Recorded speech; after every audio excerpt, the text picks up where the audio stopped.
guys, so I don't know if I've ever started a homestead video where it wasn't the morning. It's actually late afternoon right now, and I'm getting ready to walk the perimeter of the pasture to make sure that it is safe for the lambs to be released into the pasture. Hi, Daisy. There's Bella way down there. Ooh, stretch, stretch, stretch. So there are a couple of holes that I know I need to fix. Right here under the gate, Bella can get under there, so obviously the lambs can. And then right here where the water comes down the driveway and then ends up down here and goes out to the pasture. So I've got to fix that as well. So this here, I'm not sure. Bella has gone through here. She doesn't anymore because it's where I use the beeper collar on her. But the lambs might be able to get through there.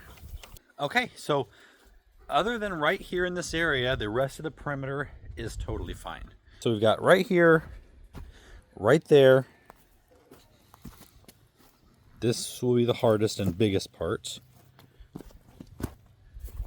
And there's just a little bit up there at the end. So I'm gonna go ahead and start with the hardest, biggest part first.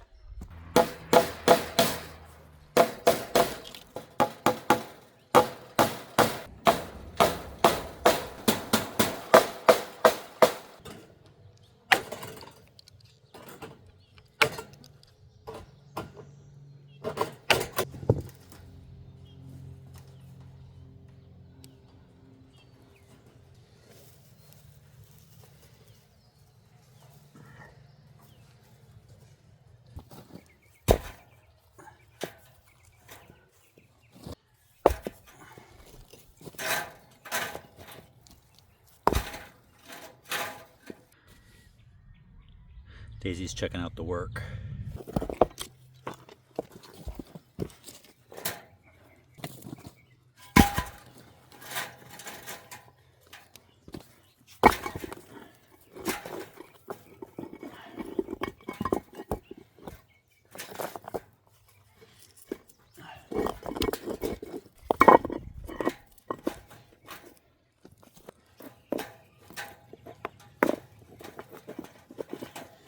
Now eventually this is going to be a stream bed coming down into the pond that Daisy's swimming in right now. We'll cross that bridge when we get to it. It's the next morning. Emily and I have already fed all the animals. I wanted to give you an update on what I finished yesterday. So right here in the corner, the wire was a little high off the ground, and so I added more all the way around and kind of crammed it into the ground. And then the gate, that all closed in. And then over here where the water comes down, the wire goes all the way under all these rocks. I'll probably put rocks on the other side as well. We're going to be headed out to the nursery in a little bit to get some plants for the School of Traditional Skills shoot, which starts a week from today. It's a 3-day shoot. It's Tuesday, Wednesday, Thursday. And I'll try to take you along behind the scenes of that as much as I can. It's such a fun process. I remember last year, or 2 years ago, whenever that was, I was so nervous. I was literally, I had some anxiety issues that, because of that, lasted for several months. I don't think I'll be in that position this year. I'm much better with my anxiety as a whole, right now at least. Plus, I realized it wasn't a scary process. It was a fun process. It's the same crew we had last time. They were all so great. I mean, they made me feel so comfortable. And I know people wonder, how can I be nervous about it when I'm doing this for a living every single day? Well, it's different. First of all, right now, the only people watching me, I mean, other than, millions of you guys, the only people watching me do this live, unedited, are the plants and the animals. And they don't care. They don't judge. But when you have a crew of, 6, 7 people around you and 3 cameras pointed at you, it goes up. And plus you want to do a good job. Right now, this is just for me. If I screw up, it only affects me. But, I want to do a good job for these people who trusted me enough to hire me for this. And so many of you made me feel really good saying this is going to be fine. You know, some people said have them reschedule. Well, flights have been booked, so that's not an option. But I do think once we get everything looking neat and tidy in the garden, I think it'll be great. Before we get on with today, I want to ask you to indulge me for just a minute. So generally when you have a normal job and your kid is fundraising for school, you go to your coworkers and, you know, ask them to donate. I tried that, and Daisy, Ollie, Otis, Bella, they don't have any money. But my nephew is working really hard trying to earn money for such a great cause. I am going to put a really quick video up here of him explaining what it is. Take it away, Brady. Hi, I'm Brady. Have you ever wondered what life would be like on this earth with no water? My whole school, Sage Oak Charter School, is reading a book called A Long Walk to Water. While reading this book, I learned about how people and animals of Sudan are affected by the poor conditions they live in. The main condition being the fact they have contaminated drinking water. Could you ever imagine having to walk miles and miles every day to get muddy water in order to survive? I mean, come on! My school is holding a fundraiser in hopes of earning enough of money to make a water well for the people in South Sudan. If you want to save many lives and make a difference to this world, just like I want to do, please donate. Anything will help. God bless you all. That is actually, it was a different charity, but same idea. I was actually going to be doing a fundraiser for later in the year in a different way. But I think that because Brady's involved, it's always the school that gets the most gets a special prize. I think that the guy who wrote the book they're reading gets to come and talk to their school. So only if you can, and whatever you can. I'm going to put a link in the video description to have your donation go straight to his school for this fundraiser.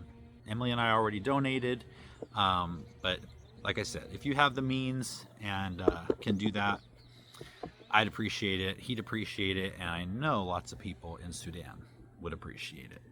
So from now until next Tuesday, the mantra is, if it's not where the cameras are going to be, it's not getting touched. So basically that means the cottage garden and the vegetable garden.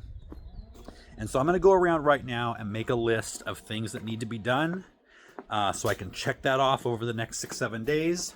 We filled the dumpster up, but we've still got some stuff out here. So we're going to have them empty it and bring it back and start to fill it again. We've still got some stuff in other areas that can be put in there. So we'll probably fill up another one.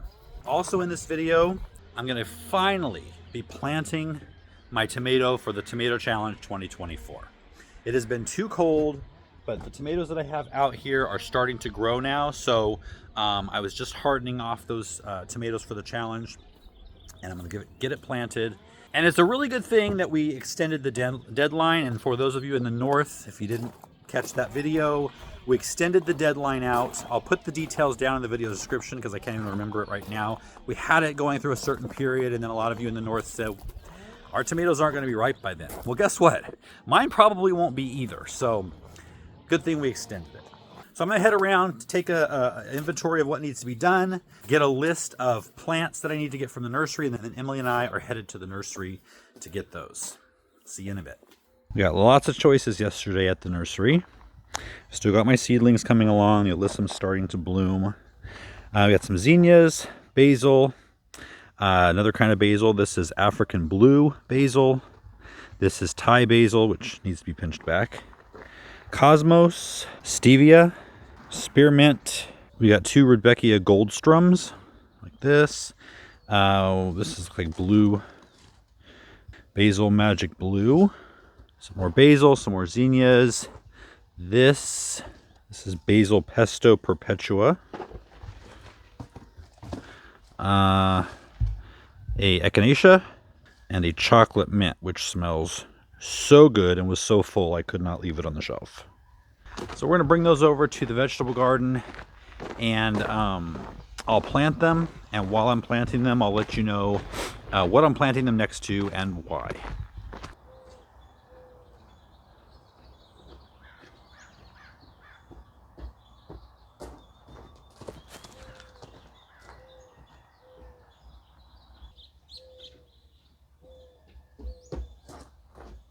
Of course, we can't forget the most important thing.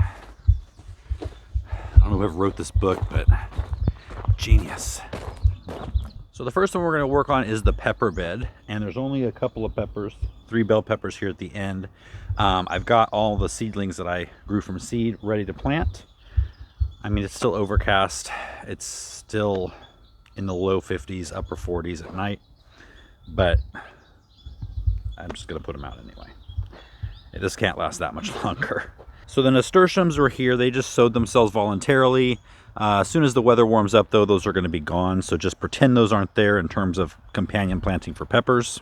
So peppers don't really have a lot of pests. Aphids, leaf miner, those are the 2 main ones I can think of.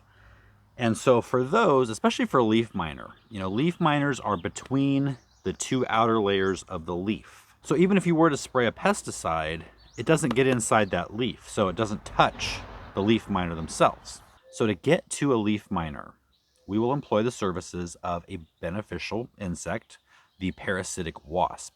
Now, the parasitic wasp can actually find the leaf miner in the leaf and stick its abdomen something into the leaf and actually lay an egg inside the actual leaf miner itself.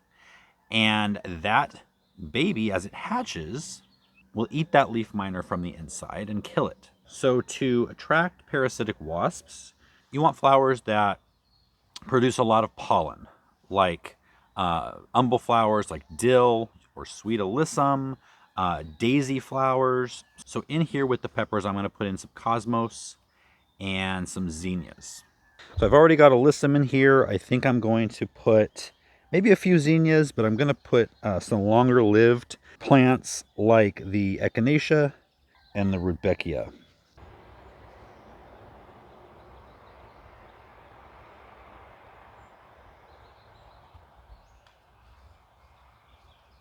I'm going to plant the yarrow that I got from Cottage Garden here, and that's going to attract the parasitic wasps as well.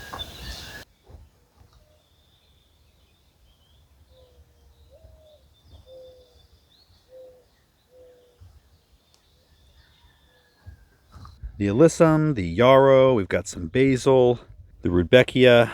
All of this is going to attract all the great bugs that are going to take care of my peppers, which are going to be planted in here. Next door is my squash bed. Again, the nasturtiums will be gone soon. If you live in a place that has squash vine borer or squash bugs, we don't have those here. Don't hate me. But you can plant all the same plants we just put with the peppers to attract those parasitic wasps, because the squash vine borer especially lays its eggs right there on the stem. The larva gets inside the plant, and the parasitic wasps can take care of that for you. You should also think of planting a trap crop of Hubbard squash, blue Hubbard squash, about 15 feet away. They actually like that better than all other types of squash, so hopefully they'll go get on those and not your actual crop that you want to eat. For me, the biggest thing with squash plants is pollination. I want to make sure all those flowers get pollinated, and with the decline in the bee activity and the bee population around the country and the world, I want to pull in as many bees as possible. So I want to plant a lot of brightly colored flowers with open centers that have lots of pollen showing. For me, that's going to be echinacea, cosmos, and zinnias. So I've already got some cosmos planted. I'll plant a couple more of those with the zinnias and echinacea.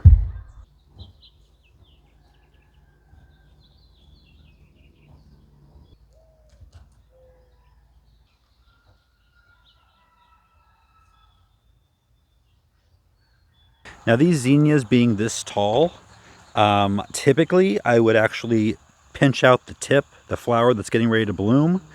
But because that's the only flower on these right now, because they're so new and I need them to be flowering next week for filming, I'm going to leave them and then I'll pinch them back after the camera crew is gone.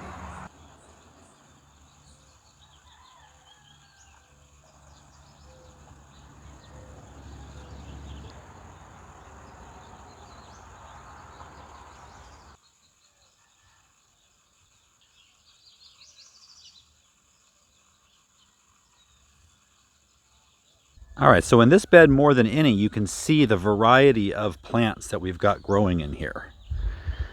We've got chives, fennel, dill, nasturtiums, cosmos, zinnias, echinacea, and then all the squash varieties. So I've got two different onion beds. These onions here are actually almost mature and ready to harvest. In fact, I saw one actually flopped over right there, which means it's ready to harvest. I have some cosmos in here, some alyssum. The main pest for onions here is snails, and I haven't yet found a good companion plant for those. Down here on the next terrace, we've got another onion bed. These are red onions. They grew so big and tall that you can't even see the plants in between them. That's okay. This is my garlic bed, which I am absolutely just annoyed with. I think what I'm going to do is just take this entire bed out, all the stuff that's in it. They wanted to do a planting on camera, so I think this is going to be the bed for that. I'll just start with a blank canvas. Yeah, just not happy with this garlic at all. This bed next to it is kind of in transition. Under the shade, we've got a couple of cabbages that are still not ready yet. And then we've got cabbage that I've harvested that I let go to flower. And then next to that, we've got two eggplants with some Chinese mustard. Eggplants tend to get attacked a lot by flea beetles. And so if you can plant Chinese mustard around your eggplants as a trap crop, or radishes, those work too. Those are going to lure the flea beetles to that and let them leave for the most part, leave your eggplant alone. Braconid wasps are actually a natural predator of flea beetles, and those are attracted by alyssum. So I'm going to move the alyssum from the garlic bed over to that bed.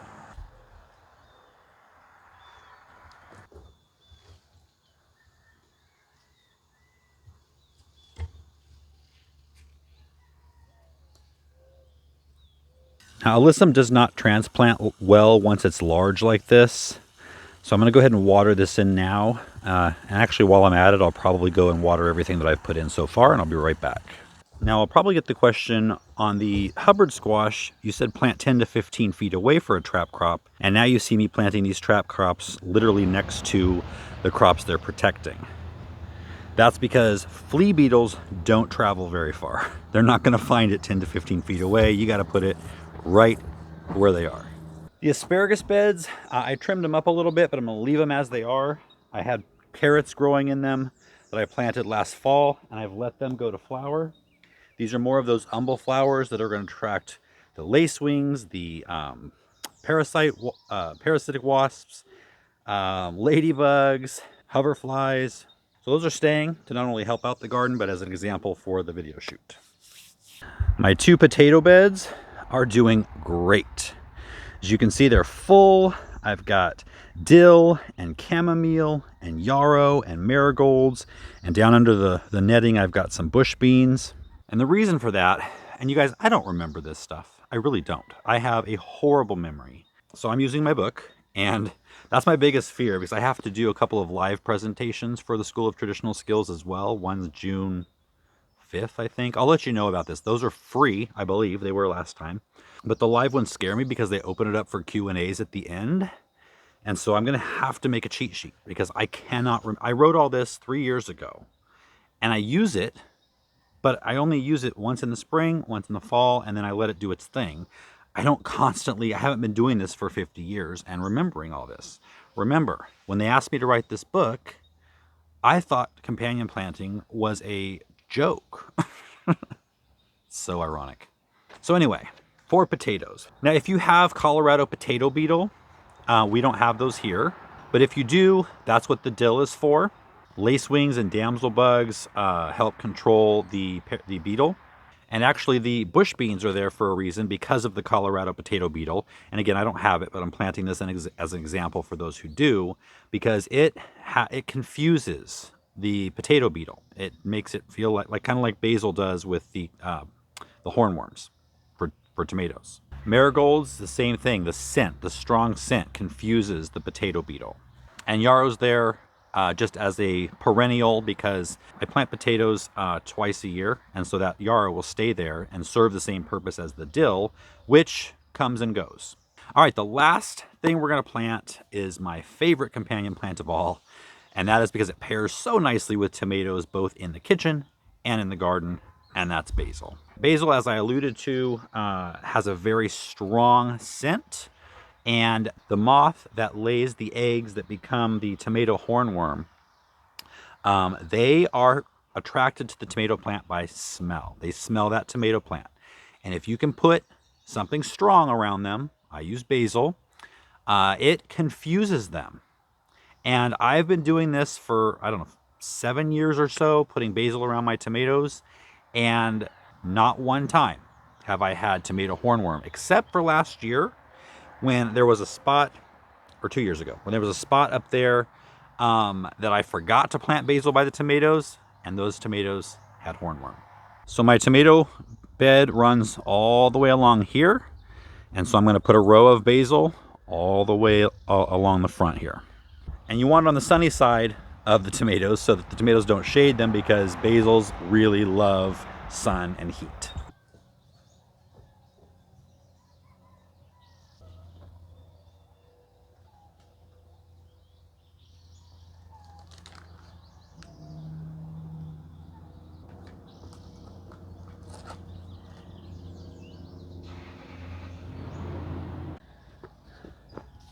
All right, now it's finally time to plant the tomato for the Tomato Challenge 2024.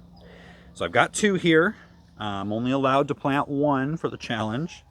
So I'm gonna go with the one that looks healthier, which is this one. This one's a little taller, but it's got some discolored leaves, and the stem is skinnier, the stem is fatter on this one. I mean, you never know, but this is the one I'm going with. So I'm gonna plant it right here in the corner of the newer tomato bed, and I'm gonna use this tomato ring. Now, I used it last year, late in the season, and they did pretty good. I gotta say, the ones that I grew in this seemed to do better, even though it was later in the year. So this year I'll be able to tell a little bit more. I'm gonna do some more plants in these. The idea behind these is that tomatoes have 2 different kinds of roots. They've got water roots and feeding roots. The water roots grow deep into the ground, and the feeding roots stay at the surface, which makes sense because in the wild, they're going to get their feed from the decaying matter on top of the soil. So it makes sense that way. So what you do is you plant this, you bury this in the ground up to the rim here. You fill the soil up in the middle. You plant the tomato here as deep as you can. This higher raised area is going to give more soil for them to grow roots from their stem, because that makes them stronger, supposedly. I'm testing that theory out over in the other bed. And then this you leave empty, and this is where you water. So you fill this outer ring up with water, and it's got these little holes that slowly emit it into the soil. And anytime you fertilize here in this center ring. Now, these aren't cheap at all. I was quite shocked. I can't remember how much they were. I bought them last summer, but what we're gonna do, they have shown promise already. And so what I'd like to do, if they show promise again this year, is to source out an affordable version and then bring them into our website the same way we did the tomato hooks. I think we have the best tomato hooks for the best price out there. So buy them in bulk and then pass them on and distribute them to you guys through our website. But before I do that, I just want to use them for 1 more year to make sure that it's something I believe in as strongly as the tomato hooks. Because we only have 1 product on our website, and those are the hooks. And that's because I've been using them for years, believe in them, you guys love them. So maybe this will be the same thing.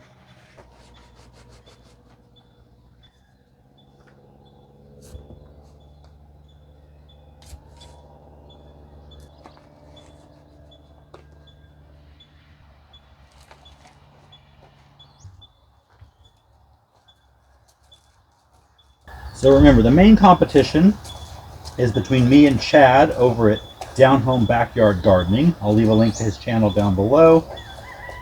And then all of you can participate as well. And I'll leave the information on how to do that down below also. Let's check out the root system on this guy. Nice. I don't remember the name of this. I'll put it on the screen.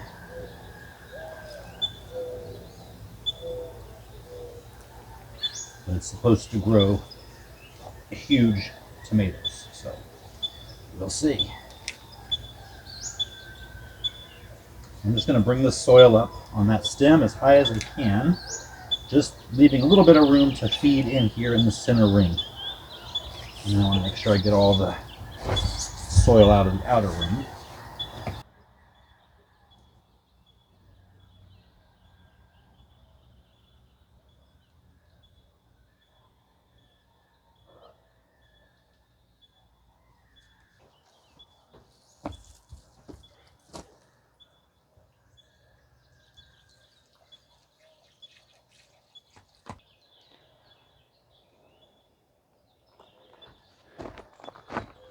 All right, now all we do is baby it to death and hope it produces the largest tomato.